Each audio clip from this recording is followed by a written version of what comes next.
Hi guys, thanks for joining me today. I'm Marilyn and my channel is Making with Marilyn. Now I do all kinds of things crafty, but on today's video I'm going to make some Sublimation Valentine's Day earrings. I'm going to cut them with my Glowforge, print out a sublimation print, and add it to the earring.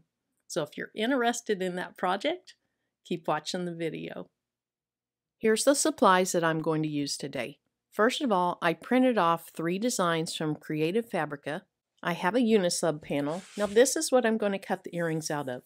This is a panel that I got from dietrans.com. That's Conde Systems. It's a hard board, it's not real thick, and it has a sublimation coating. So I'll cut that in my Glowforge. After I've done that, you often have to clean them with some alcohol. I have paper towels. Then it's time to put my paper down on my UniSub. I'll use some heat tape, heat gloves when I use my heat press, some scissors. Then after I've done all that and I'm ready to put them together, I have some new earring hardware and I'm excited to show you how these work. These are really nice. And then I just have this pair of pliers that I'll use to put those on. As far as things you can't see here, I'll use my computer, my heat press, my Glowforge. I forgot to mention this blowout paper. I always use plenty of blowout paper when I'm doing sublimation just to protect my heat press. And then it's likely I'll put a Teflon sheet over the top. And so here's my Teflon sheet. Okay, I'm going to go ahead and jump over to the computer so you can see the software that I use to run the Glowforge. Before I do that though, I'm going to go ahead and put this board into the Glowforge because when you're using the software, you can see what's on the bed of your Glowforge so that you know where to place your designs.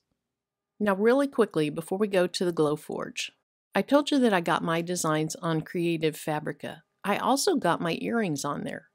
Let me show you some of my downloads.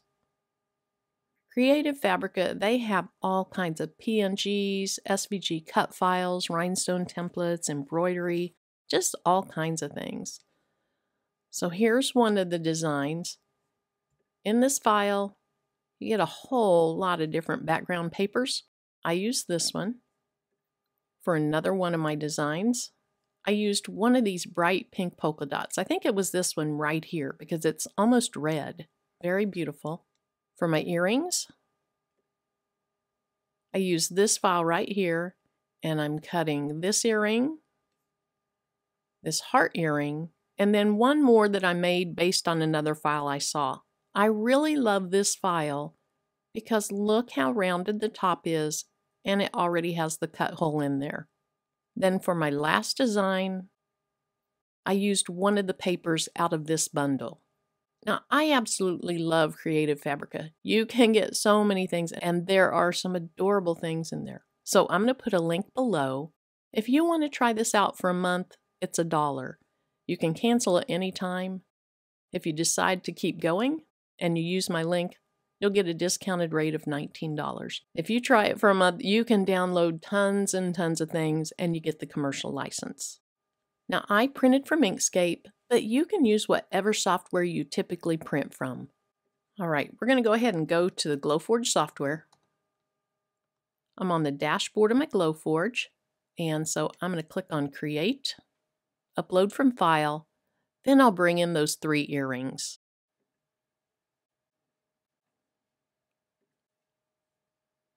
Now here's the earring bundle that I got off of Creative Fabrica. So you could separate those into individual files, but let me show you how easy it is to get rid of the ones you don't want. It's not going to delete it from your file, it's just going to delete it from the dashboard of your Glowforge. You can just highlight them and then hit the delete key on your keyboard. Okay, so there's 2 of the earrings. Then I want to bring in the one that I said I made based on another file I saw. There it is. Here's a 3rd earring that I designed in Inkscape. Now notice it came in 2 layers. That's just because that's how I designed it in Inkscape, but that's not going to affect the cut. So the first thing I want to do is I want to get all 3 of these to 2.2 inches. So I've highlighted one. I go to my ruler. And I can see right now it's 2.144. The proportions are locked right here. I could unlock it if I wanted to change the height or the width independently, but I want to keep the same proportions. So I'm going to say 2.2, hit enter, and it's resized. I'll change each one of these to 2.2. Then after I do that, I'll copy and paste one of each. All right, now that they're all at the right size, I can just highlight all three, hit Command C for copy, Command V for paste, and there's all my earrings. Now you see this white background. That's actually my UniSub in my Glowforge. There's a camera on the bottom side of the lid, and it shows you your designs on the actual UniSub. So I'm going to move these down into place. To save space, I can just rotate it. That way I can move it over and save some of my material. Now this is just roughly where they need to go. Before I cut, I want the Glowforge to really focus in on this part of my material. So I go up here to these three dots, click on those, and say Set Focus. Then I'm going to go ahead and put my red brackets down here. You can see it's refocusing right now. You might be able to hear it in the background. Then I can do a reality check and really put these where they need to be. I want them close to the bottom so I'm not wasting material, but not over the edge of the bottom. Okay, so it zoned in on it. Now I can make my final placements. Before I hit print, and it's actually cut, I don't know why they call it print, but before I hit print, I need to go up here to Unknown and select my material. For this UniSub, the thick draft board setting works great, so I'll select it. So at this point, everything in blue, it thinks I want it engraved. And then this one right here, I'm not sure what happened there, but we're going to change all these anyway. I'm going to click on something over here and change it to cut. I'll change this to cut, and then I'll change the last ones to cut. Now you see all the cut lines, and that's exactly what I want. So I'll click on print. So it's determining how long it's going to take. I don't pay the monthly fee, so I'm not what they call in the fast lane, but it still doesn't take too much time. Now the fast lane doesn't get you quicker printing. It gets you a little bit quicker processing, but you see that really didn't take very long at all. So at this point, what I need to do is I need to go into the Glowforge, press the print button, and we're going to watch this cut.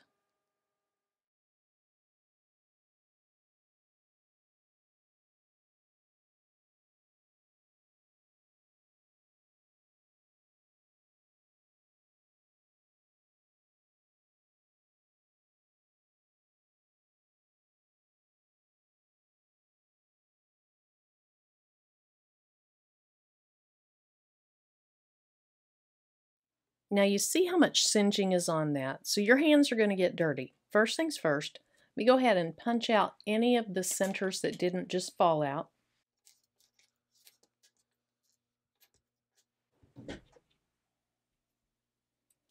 These little hearts are a little tighter, and so some of those just stayed in, but they come out super easy.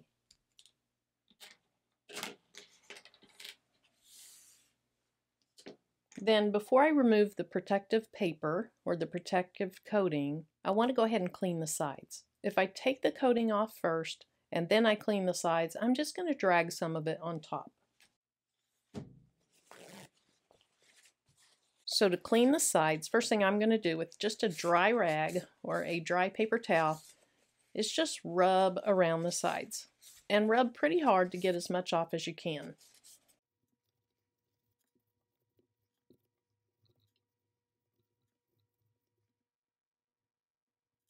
Now I want to go ahead and rinse my hands off real quick so that I don't transfer some of the soot on my hands right back onto those. Okay, so now I'm just going to peel off this little film on top, and it should leave me with some relatively clean earrings. If you see any soot on there, use your alcohol, but then dry it off really well.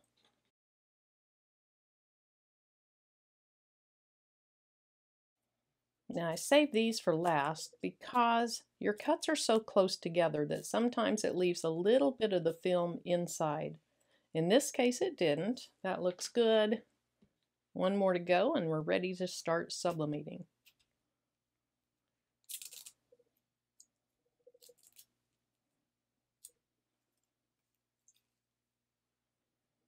Now I see just a little bit of soot between some of those cuts. Whoops.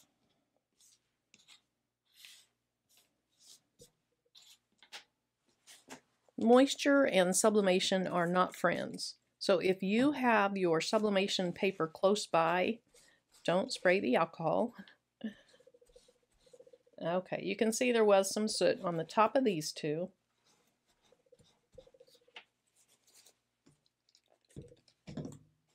I think I'll clean these just to be safe. Then I'll take a dry part of my paper towel. Okay, this one has some soot up there, and then I think I just got some from my hands back onto it. All right, we are good. So dry part of my paper towel. Just give those a good wipe down. The nice thing is alcohol does evaporate or dry really quickly, and the alcohol I use is a really high percentage. I think what I'm using right now is 90%. So the heat press I use has this removable foam pad. So I'm just going to work right on top of it. That way I can just carry this over to the heat press and make it easy peasy once I'm over there. So this is 2 layers of just butcher paper, and you use that for blowout paper just to protect your heat press or to protect the pad of your heat press. For this pair, I'm using this little heart design. I shrunk it down because I wanted a lot of the hearts on the actual earring. So I went from a 12 by 12 to a 6 by 6.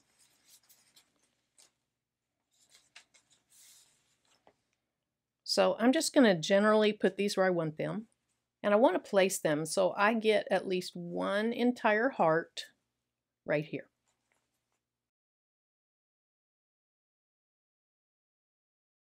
Now I'm going to go ahead and put a piece of heat tape down on my design. This is going to hold those still when I flip them over and in the heat press.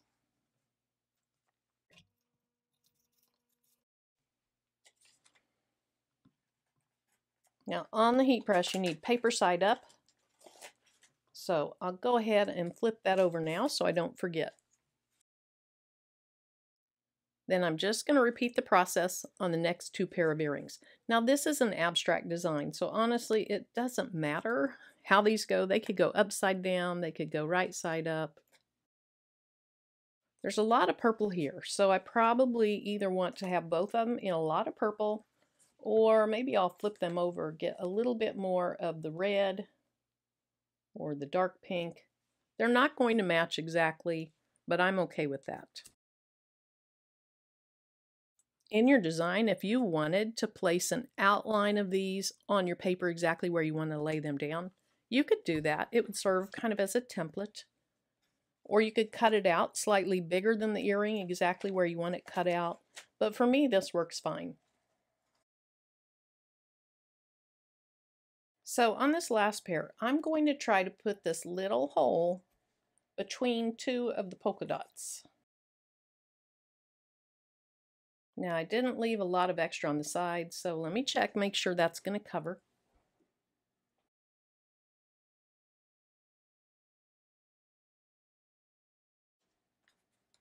All right, get a good look at that. Yes, there's plenty of coverage on the sides, so I'll just flip that over. We're going to take this whole thing to the heat press. I'm going to cover it with another piece of butcher paper, a Teflon sheet. I'm going to heat it at 385 degrees for 60 seconds.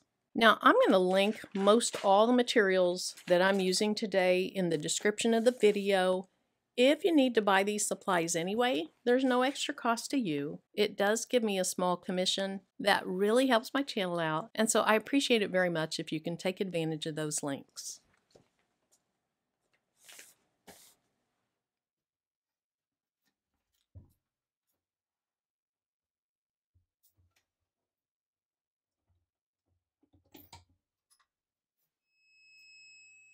Now I always like to put a little pressure on my heat press while I open the lid.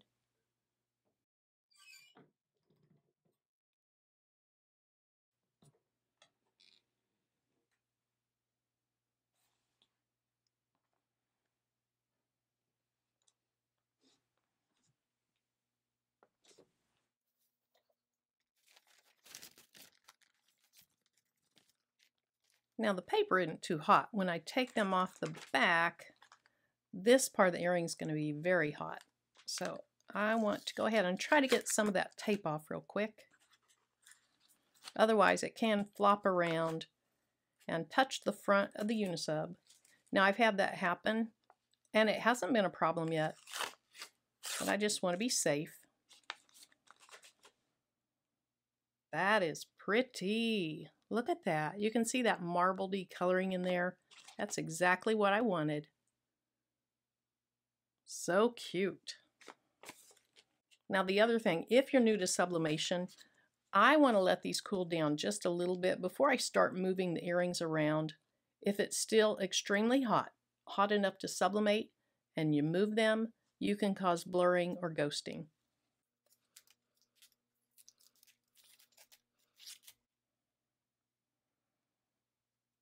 Another really cute result.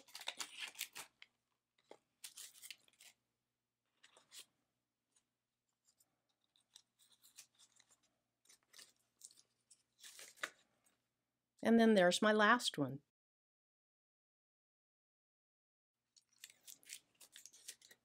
They all turned out so cute.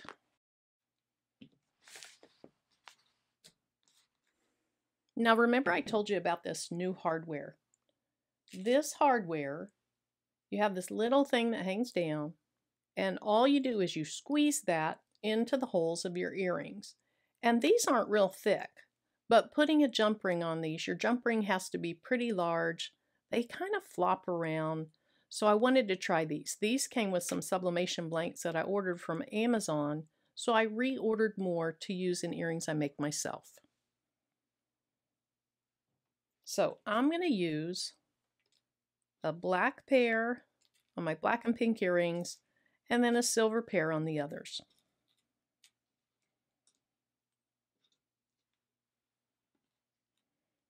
Now the only tricks to these are, make sure you get the front side up when it should be up, you know, so that it hangs right. I did one and it was backwards, so I had to redo it. So the tips are, make sure they're the right direction. I shouldn't have to say that, but I had to say it to myself because I messed it up. And then as you squeeze these shut, you just want to make sure, and actually I probably should put the front one in so that if I get off a little bit when I'm squeezing them, I don't scratch this coating. So I'm going to have the front one in. Then as I squeeze it shut, I just need to make sure that this back prong goes down into the hole. Now these are pretty tough to squeeze, but you can do it with your fingers. So what I do is I go ahead and get them tight enough that it's not going to fall out. All right. Then I take this set of pliers. So then I'm just going to squeeze it a little bit more so they really tighten down. You could use other pliers. If you do, just make sure that you put some fabric, a silicone mat, something on the metal to protect it from your pliers, unless your pliers have a protective coating like this. Now I wouldn't buy these pliers just to do this. I bought them for some key rings, but just in case you're interested, I'll link to these too. Okay, so that's how easy these are, and I think they hang beautifully. I really prefer on these thicker earrings this type of hardware. So I'm going to go through, do the other two pair, and then I'll show you all three pair at the end.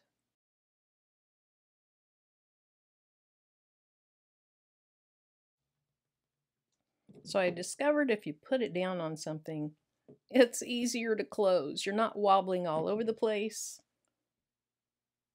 Then just get something soft and push on it to really get it tight. You can see from the side view there, it's all the way in, but it's not so tight that I can't move it around.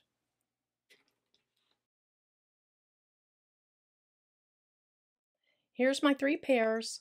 I love them all, but this is my favorite. Here's the second pair with all those little bitty hearts in it.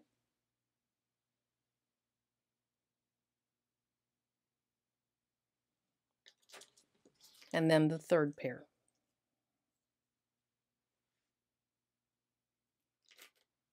So once again, that's my favorite. Which is your favorite?